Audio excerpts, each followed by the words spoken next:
and this first section will be live content, radio, TV, online, and second section will be embargoed written word, and then there'll be follow-on interviews after that. And we will get underway with the head coach announcing a team for the week for Thursday night. Yeah, the team to start on Thursday night against Russia. Is this working okay? Better. Okay, the team to start against Russia on Thursday evening is as follows. Dave Kilcoyne, Niall Scannell, John Ryan, Tyke Byrne and Jean Klein, Rhys Ruddock, Peter O'Mahony and Geordie Murphy. And in the back line, Luke McGrath, Johnny Sexton will be captain, Keith Earls, Bundy Arkey, Gary Ringrose, Andrew Conway and Rob Carney. The replacements will be Sean Cronin, Andrew Porter, Tyke Furlong, Ian Henderson, CJ Stander, Joey Carberry, Jack Carty and Jordan Lama.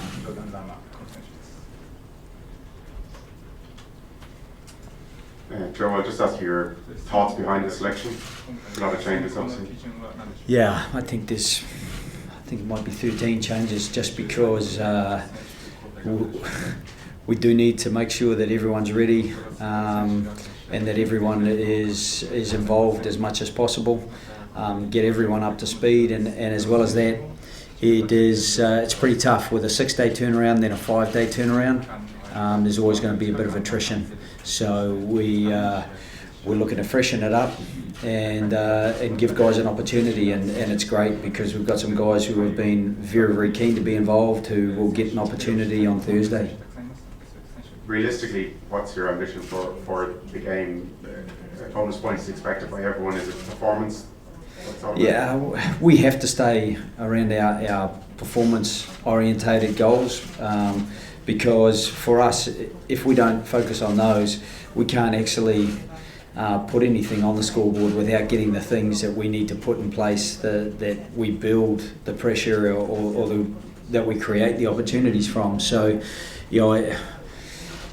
I felt that the first 20 minutes last weekend was very good. We got in the right field position, we turned a few balls over, which was frustrating, but at the same time we converted 2 tries on the back of some really good line breaks, and maybe that was to our detriment because we kind of stepped back after that and didn't play with the same front foot attitude, and you can't really afford to do that against a good opposition. Joe, obviously some selections are forced upon you and all that, but Gary Ringrose playing 7th game this season, how much of a risk is that from the management's perspective? Yeah, it's a risk, but he is feeling great and he's playing super. I thought Gary was really good last weekend. He was one of the guys who didn't really miss a beat. He was still working really hard. He was still kind of creating opportunity. I think it was very difficult.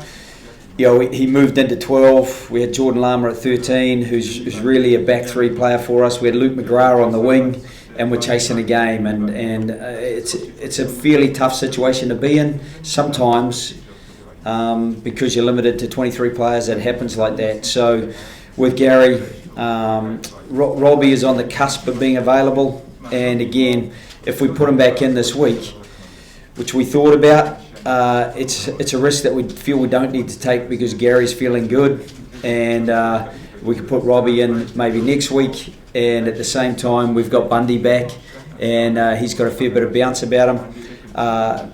With Chris Farrell suffering a concussion and it being a 5-day turnaround, we just, our hands are tied there, and we want to make sure we look after Chris as well, and that's part of the formula. So we thought about potentially moving Keith Earls in there, and then we'd still have to keep Jacob Stockdale taking over, and so it was really based around who was still feeling really good.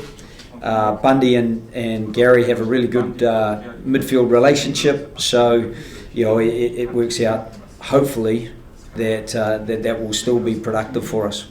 Jim, how big an ask for Geordie Murphy to come straight in and start? Trained unbelievably well today. He is straight off the flight. He got in late Sunday, So he's at least had a couple of nights. He was feeling good yesterday. One of the things, I suppose, it's a 7:45 game, so that's around about midday in Irish terms. So he doesn't have to recalibrate himself too much to get out and play a game, hopefully, and then we'll give him the weekend off after that. So we're just asking for him to kind of do the best he can for us. And the one thing with Geordie is that you seldom get anything other than that. I think he's a really good he's a good performer for us, and we'd have a lot of confidence about him being able to slot straight in. Joe, having had a couple of days to look back on the tape from the weekend, what have you now learned from the analysis of what happened against Japan? I think I mentioned earlier, we certainly learned that we're capable, and in that first 20 minutes to be 12-3 up, I think we demonstrated that. We did put ourselves on the back foot and partly went on to the back foot. I think we were penalised for offside 4 times. We've now got the feedback that 3 of those were incorrect calls, and people are asking us about our discipline. It's pretty hard to keep getting off the line and being on the front foot when when you are getting those calls, and 2 of them were from an AR who's going to be refereeing us on Thursday. So we know we're going to have to be on our best behaviour.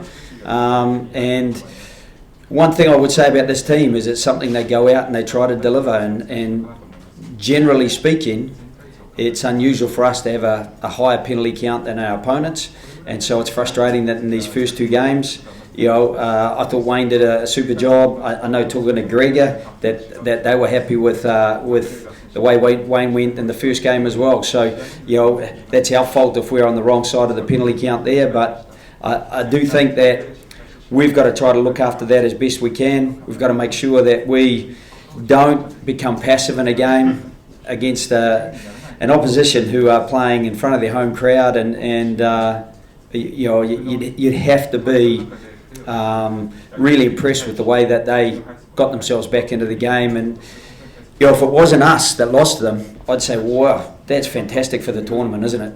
I mean, everywhere we've gone, the Japanese people have been incredibly excited about the game. They're delighted with us, obviously, and I think local interest has been spiked by it. We had a group of Japanese school children at training today. We trained with the Kobe Steelers, who were superb, and everyone's got a spring in their step. And so it's great for our pool if you're an independent observer, because it's throwing the pool wide open, and everyone's chasing Japan in our pool now. Johnny, hi Johnny. What does it mean to you to captain Ireland for the first time from the start of the match?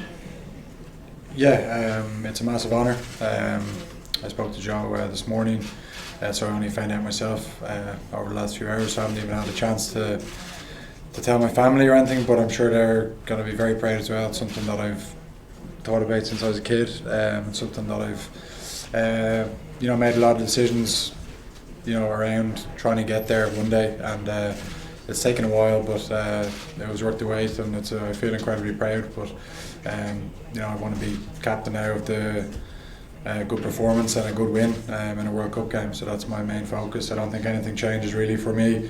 I take a big responsibility in the team anyway, so nothing's changed.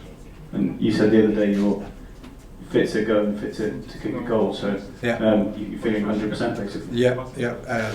Kicked yesterday a little bit, wasn't able to do too much, and then I kicked again today post session, so I feel good and ready to go now.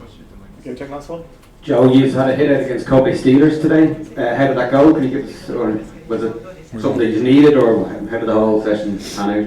Yeah, they were brilliant, absolutely brilliant. It was. We regularly train against our under-20s, so it was a relatively young Kobe side. They didn't have some of their big overseas stars there like Dan Carter or the like, but the energy they brought, and not only that, they counter-rucked us a couple of times and gave us a good old bashing. It just reminds us that we've got to be big enough to look after our own ball. Even if the entry is is coming in the side for us to get our wide base and drop our height and get our hips down to make sure that we are in a really strong position. So it was an ideal hit out for us. Not only that, I think sometimes energy is contagious in a training like that, and they brought plenty with them. They're coached by obviously Wayne Smith is part of their coaching lineup, but so is Dave Dillon, who spent a bit of time in St Michael's. Would know Luke McGrath and James Ryan pretty well from his time working in St Michael's. So it was a nice Irish connection for us, and a really good session with an energised group. Okay, guys, we're Johnny, in it. can I just ask about the stadium, just with the roof closed, and it's incredibly humid and an oppressive atmosphere.